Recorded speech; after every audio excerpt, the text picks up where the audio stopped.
Hey, today I wanted to help answer that question about getting your music on Spotify. It's something that a lot of artists struggle with and something I find myself helping a lot of artists with when they've recorded their first couple of songs and they're getting that uploaded for the first time. The whole thing is a little bit grey, a little bit confusing. There's a lot of language that maybe is misunderstood. So I just wanted to chat through that today. I'm actually going to upload a song with you guys here that you can watch me do that. So if you're on the podcast, I'll try and explain it as best I can. For the video, I'm actually going to share my screen with you and we're going to upload a song. I'm going to answer all the questions as we go along. So the whole thing's a little bit daunting, I think, because we're used to YouTube or Facebook or Instagram where we can just upload the content and it's done. So with this, we're going through an aggregator who actually uploads on our behalf. So that's why we're paying the money. We can't go directly to Spotify. We can't go directly to Apple Music. We have to use these aggregators, and it's a little bit different, but it's not that scary, and it's actually a really, really helpful service that is worth the money that we're paying for it. So uploading to Spotify, and how does that all work? That's what we're going to talk about today.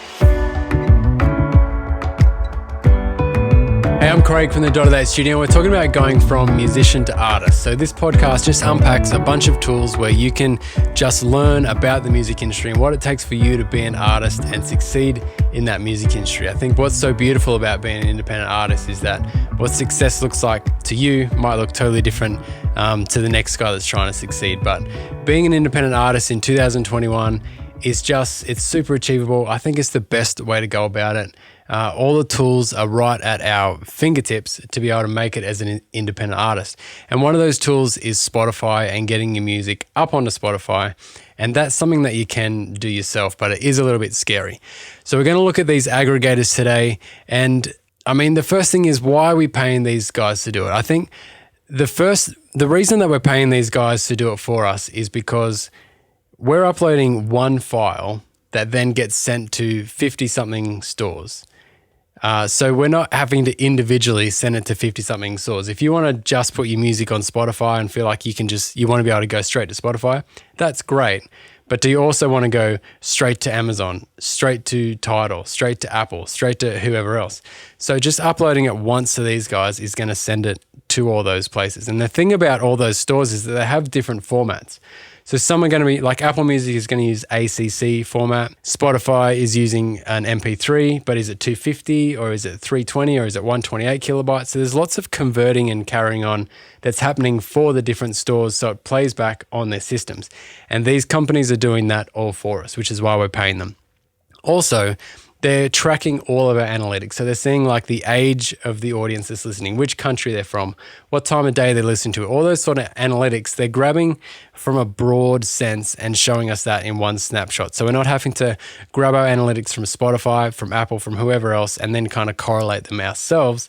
These companies are doing that for us. And the other thing is they're collecting our royalties. So we're not having to chase 50 different stores to get paid.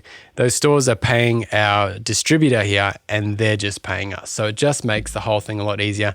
And I think for the price they're paying, it's actually a really good deal and a really good service.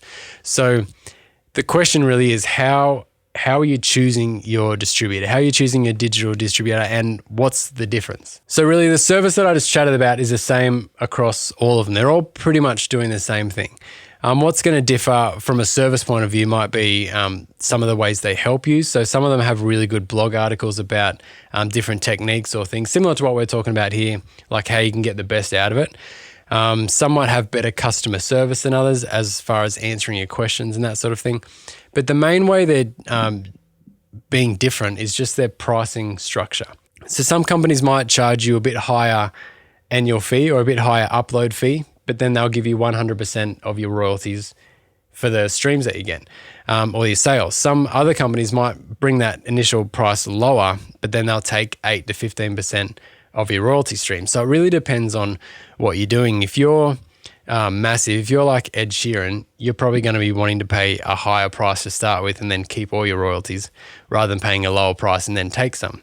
But if you're only getting a couple of hundred streams or whatever, maybe for you to pay a lower upfront and then take a portion of the streams, which is not very much, might be a better way for you to do it. Other companies might charge per release. Some companies just do an annual fee and you can release as many times as you want within that. Some people would charge a smaller price for a single and a bigger price for an album. Some people just have the same, like an upload is an upload, whether that's 12 songs or one song. So there's just different pricing structures depending on where you are as an artist and what your kind of needs are. So the main players, I think, are Tunecore. I'm just going to quickly show these up on the screen for you. Tunecore, sell your music worldwide, and you're going to notice these are all the same because they're all doing the same thing. CD Baby, sell and stream your music everywhere, global distribution. Ditto, release unlimited music everywhere. See, they're all pretty much the same. And the other probably big player is Distro Kid. Be prolific. Distro Kid is the easiest way for musicians to get into Spotify, iTunes, Amazon, etc. So they're probably the four big players. But the one I use is, or I have been using, which I'm going to use today, and I'm not necessarily saying this is the best one. For me, this works, and the reason I went with these guys, Gyrostream, is simply because they're Australian and everything was in Australian dollars. So I also noticed that when I had a few questions to ask, they're in my time zone. They're really good at getting back because they're a bit of a smaller company than these other big guys. So, but their pricing is pretty much the same, except that it's all in Australian dollars. So royalties come back in Australian dollars.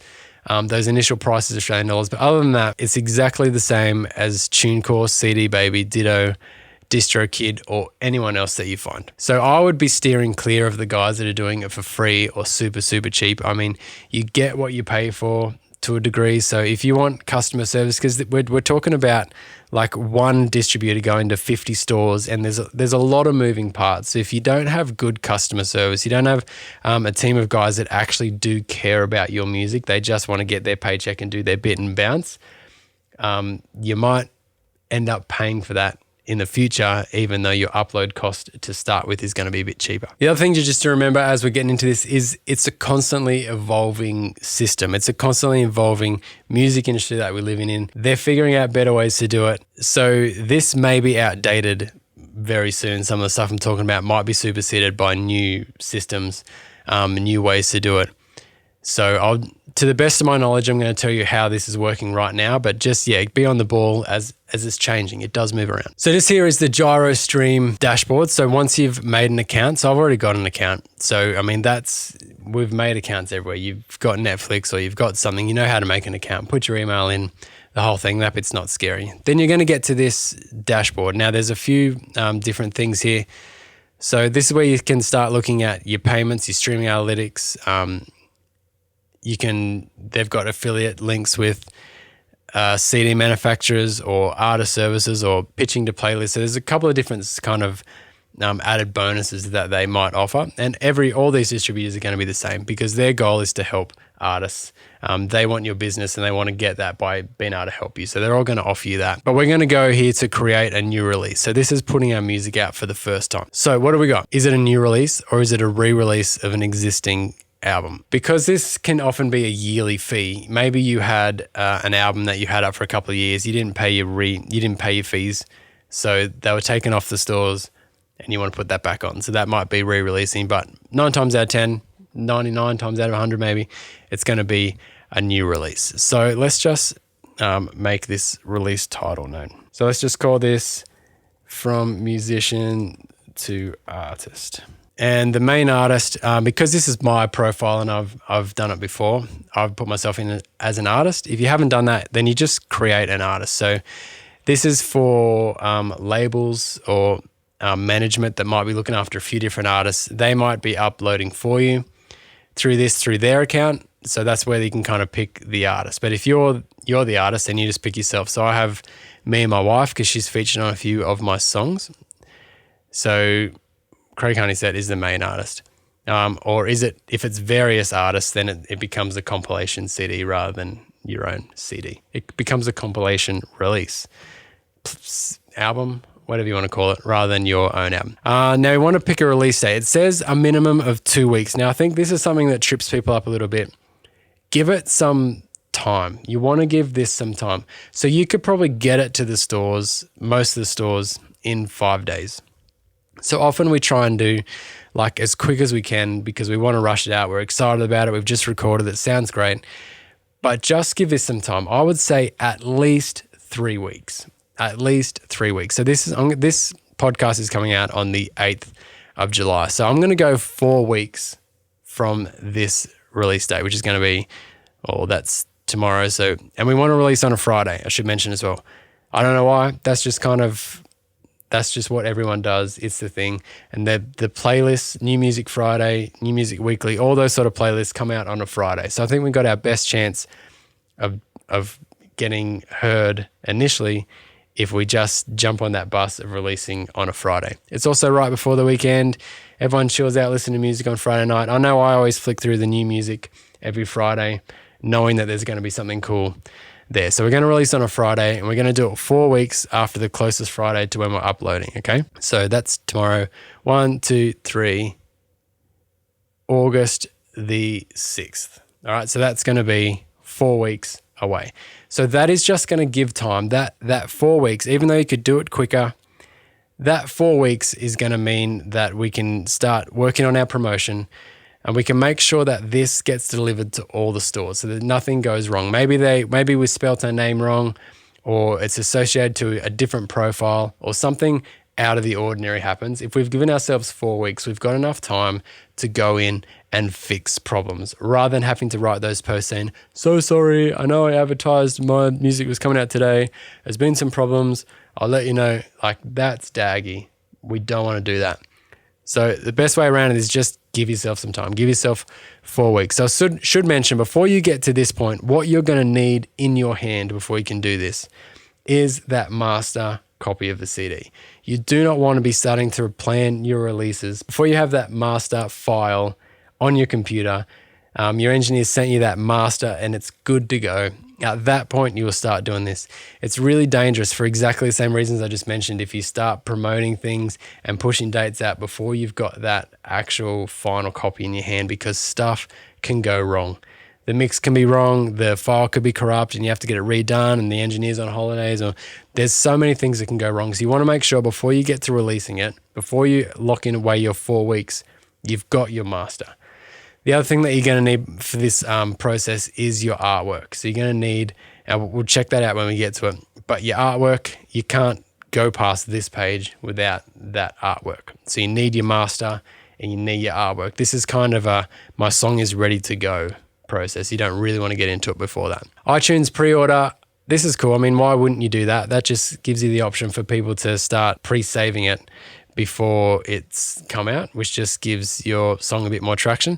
So it's saying pre-orders must be a minimum of 1 week before the release date. So let's just give that 2 weeks before the release date. 23rd. This genre, sucky question. This is Afrobeat, blues, I don't know. But that's super important. If you can be as accurate to your genre as possible, that's going to give you the best chance at being playlisted.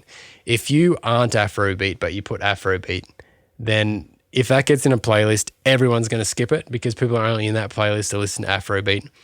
Or it's just not going to get in there because iTunes can recognize that it just isn't, or Spotify can recognize it's just not Afrobeat, so it won't appear in them. So we want to make sure that, you know, our best chance is to actually put whatever. And this is just, I'm not actually releasing a song today, so I don't have, actually I'll put in my new cover that I put on YouTube, which is punk rock. So let's do punk and rock. Pop rock. Yeah, sure. Punk and pop rock. That's for my new Blink-182 cover. That's the song that we'll upload in this little thing. So yeah, that genre, pretty important. You really want to make sure that it's hard and the list is not super inclusive of everything, but to your best guess, that'll give you the best playlist chance. And just make sure that Spotify is putting your music in front of people that want to listen to your music and that will like your music. UPC code is a product barcode. So if you were to sell your CD in a store, you would need a UPC. So you can generate one if you have your own. So maybe you've got a distribution company, maybe you're involved with one, and you've got these codes generated for you. At this point, you can punch in your code, but you can just get one automatically assigned to you if you don't have one. That just means Gyrostream's going to connect one to you. If you ever want to use it somewhere else, you can grab it. You're going to have access to that. But if you don't have one, Gyrostream will just make one for you. This next bit, you're probably an independent artist, so just leave that. The year. Copyright holder, don't get too tripped up about this. Just write your band name or your artist name.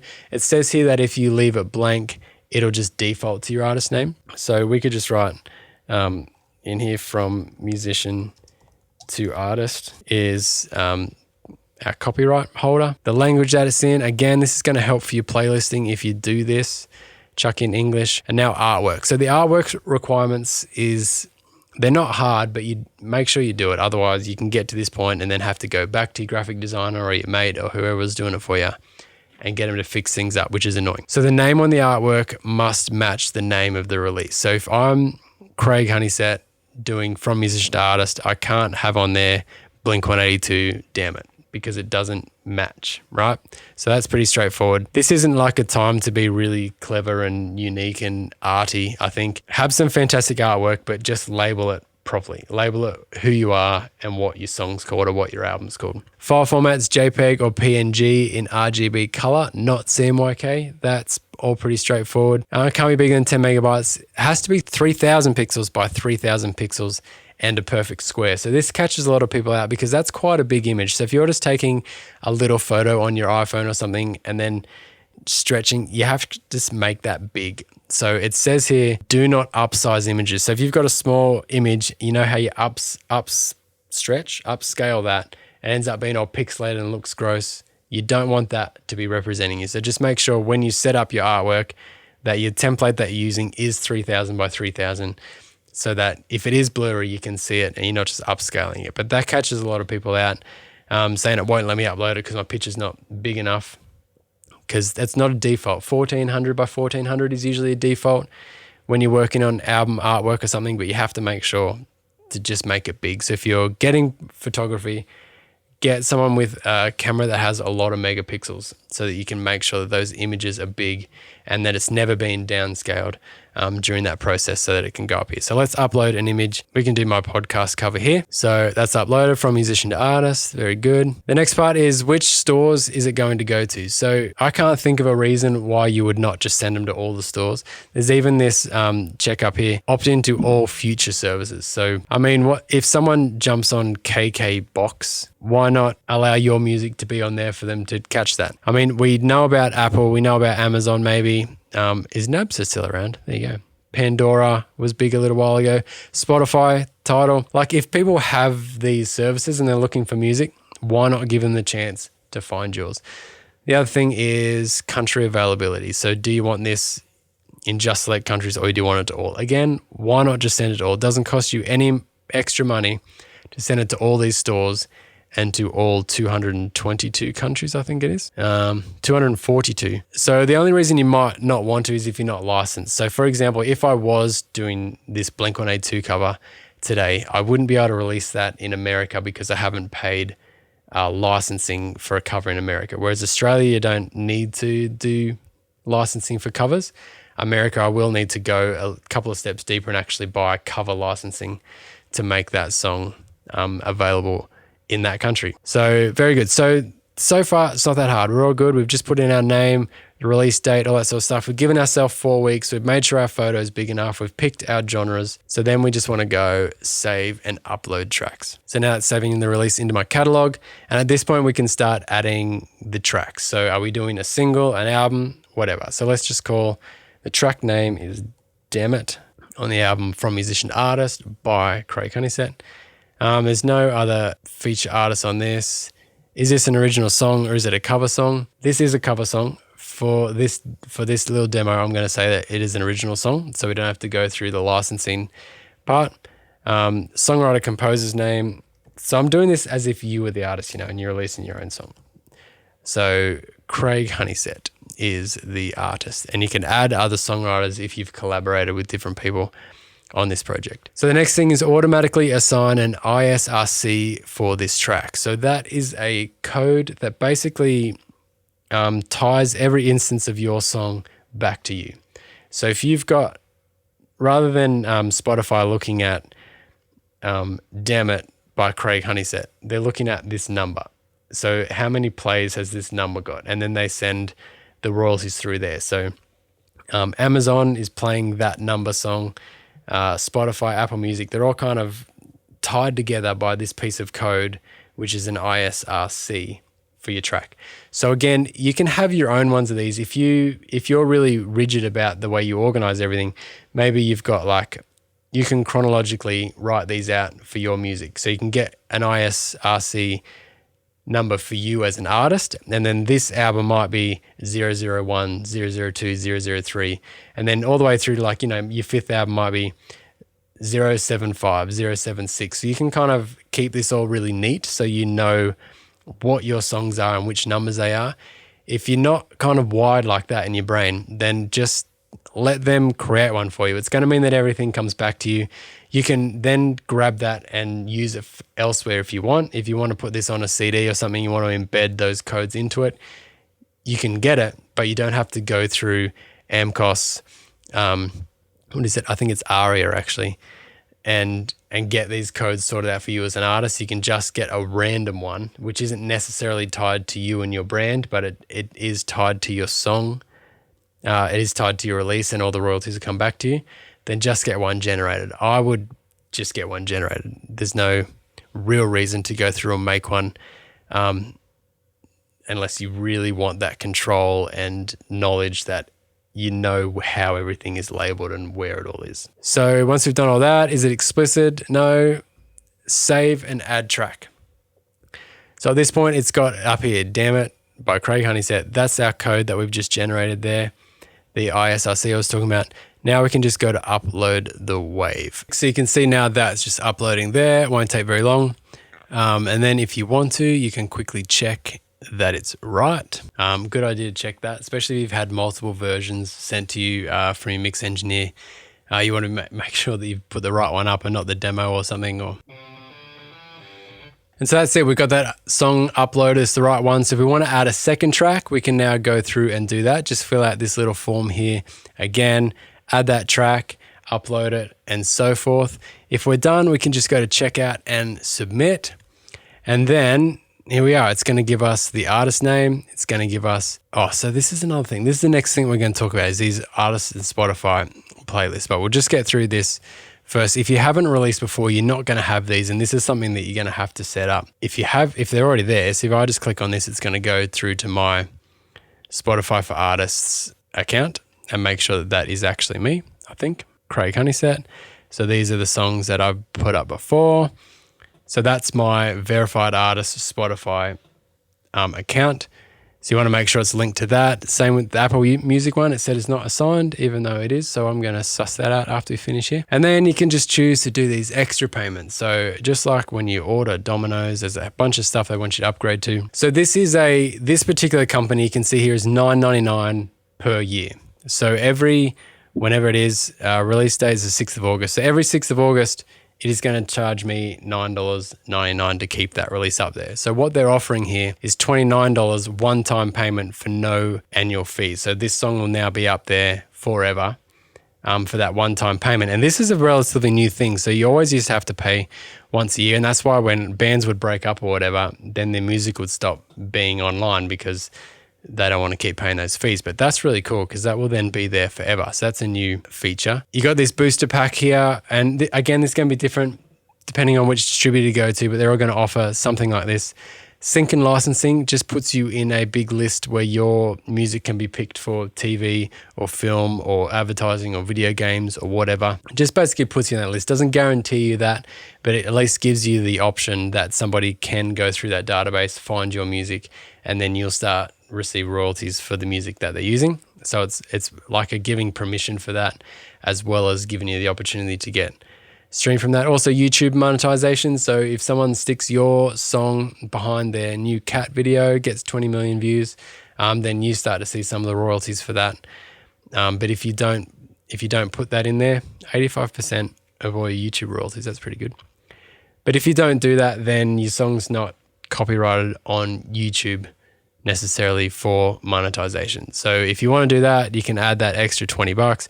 It's a lottery though. So nothing is guaranteed. Maybe no one will ever use your music on YouTube. Maybe no one will ever sync your music to TV. So you might pay $19 to Gyrostream and get no return from it.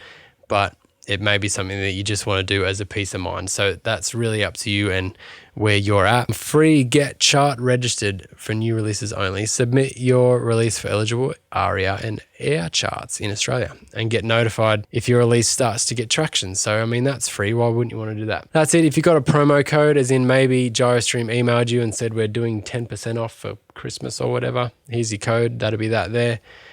Otherwise, just these acknowledgements here is the last thing. I own the copyright for this music. I understand maybe rejected from stores if it's incorrectly labeled or if it's explicit or if the formatting is inaccurate. So as in if you're trying to cheat or if you just made big mistakes and it doesn't make sense. I'm not using another artist's name, song title, or album without their consent. I acknowledge this is an annual recurring payment subscription and can only be cancelled prior to the renewal date. So you can't ring them up 2 days after and say, I didn't want to do it this year. And I understand that I've agreed to the Gyrostream's terms and conditions. So that's it. You click checkout. It's going to go through PayPal or Visa or whatever you want, and you have your music on Spotify. Well, what's going to happen now is it's going to send it to Spotify, Apple Music, the rest of the stores. It's going to take up to 2 weeks probably to get to that store, and then it'll just sit there until your release date. So we've done that pre-save.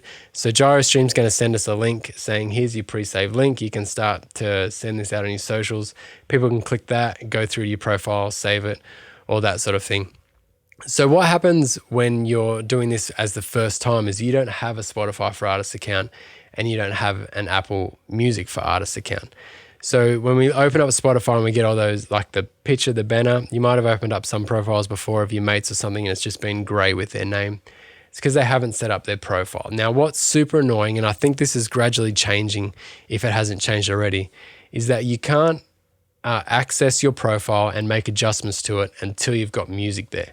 So it's not actually a live profile until there's music. So for us, until that 26th of August or whatever it was, we don't actually have a space on Spotify. So what it means is usually your release comes out and then you spend the next couple of days claiming and fixing up your profile and getting that ready. So I've heard cases where people have just emailed Gyrostream, emailed their distributor and said, I've noticed that my music has been delivered to Spotify, because you get a notification about that. Can you send me the code so that I can go and change my profile? And they're able to do that, but it's not something that they just send out to you. You have to kind of ask for it, which is a bit annoying. So what you want to do is get a Spotify for Artists account, an Apple Music for Artists account. And this means you can adjust your bio, get deeper insights, and just kind of be active with your followers on that.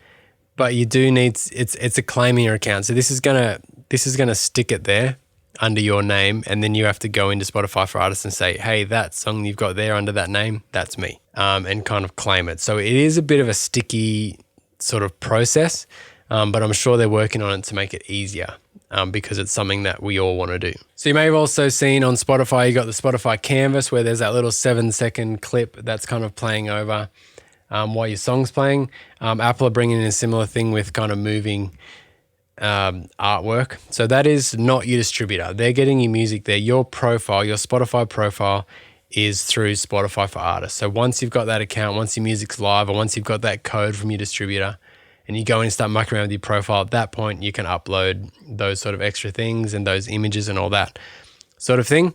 But then you want to go to your analytics from your distributor. So every month or however often you want to do it, you can go in there and actually draw your money out that you might have made from your streams. Or you can check out blog ideas or look into the playlist that they might feature, all those sorts of things. But once you get through your distributor, you really want to plug into Spotify for Artists. That's just a URL, spotifyforartists.com, and Apple Music for Artists. And they're going to help you with those specific platforms, whereas your distributor is what you need to get to those platforms to start with.